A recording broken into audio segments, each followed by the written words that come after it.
Ujambo na karibu ndugu mpenzi msikilizaji mahali popote pale ulipo, nikitumai kwamba siku yako imeweza kuwa njema.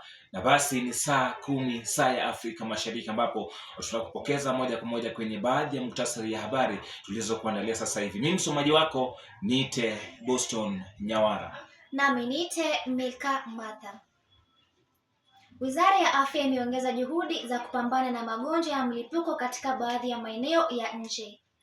Waziri wa Afya amesema serikali imeongeza vituo vya matibabu, wahudumu wa afya na vifaa vya matibabu katika maeneo yaliyoathirika zaidi. Wananchi wametakiwa kuzingatia usafi wa mazingira, kunawa mikono mara kwa mara na kufuata maelekezo ya wataalamu wa afya. Wizara pia imewataka wazazi kuwapeleka watoto wao hospitalini mapema wanapoonyesha dalili za magonjwa. Kwingineko kwenye habari za elimu ni kwamba Wizara ya Elimu imetangaza mpango mpya wa kuboresha miundombinu katika shule za umma. Mpango huo unalenga kujenga madarasa mapya, maabara na mabweni katika shule za sekondari na vyuo vya ufundi.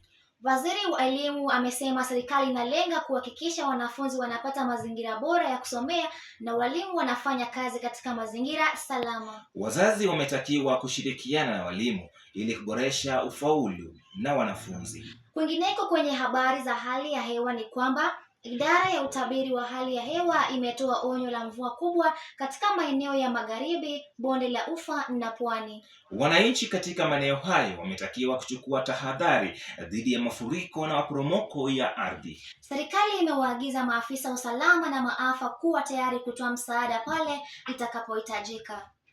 Na ndizo habari tulizokuandalia masaa za Afrika Mashariki saa 10, ambapo umepatana mimi msomaji wako Boston Nyawara. Nami niite Milka Martha. Patana na msomaji wako wa habari ya saa 1 kamili Dennis Mutiso atakaye kuarifu zaidi kwa yale ambayo yatakayotukia.